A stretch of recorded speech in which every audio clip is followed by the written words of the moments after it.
The story of the bleeding woman is one of the most powerful in the entire Bible. Not just because she got healed, but because for 12 long years, she suffered in silence. 12 years.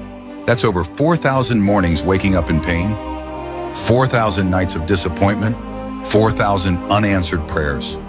The Bible doesn't say she was full of faith all those years. It doesn't tell us that she praised every day or that she always believed it would get better. It simply says she suffered. She spent everything she had on doctors, and instead of getting better, she got worse. You ever been there? When the more you try to fix it, the deeper the hole becomes? When your prayers feel like they bounce off the ceiling? When you're doing everything you know how to do, but the bleeding just won't stop? Maybe you're there right now.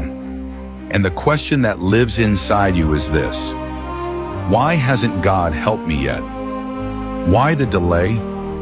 Why the silence? That's a real question, a holy one. And while the Bible doesn't give us all the answers, I believe it shows us something powerful. You see, Jesus wasn't in town before. The robe wasn't within reach before. The crowd wasn't gathered before.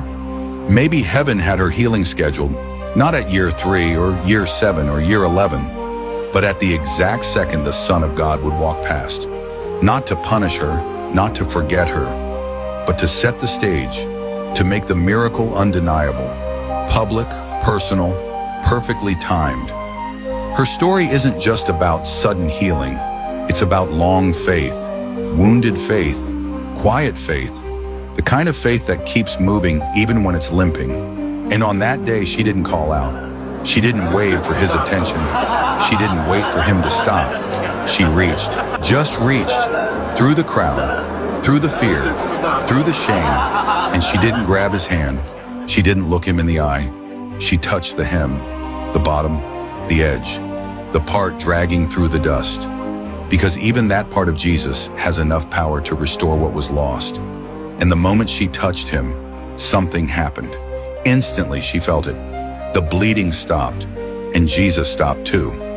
He turned around and said, "Who touched me?" The disciples thought he was being ridiculous. "Master, the crowd is pressing in from every side." But Jesus knows the difference between a bump and a reach. And when the woman realized she couldn't stay hidden, she came forward trembling, afraid, expecting to be rebuked, expecting to be rejected, because that's what shame does. But Jesus didn't scold her. He didn't shame her.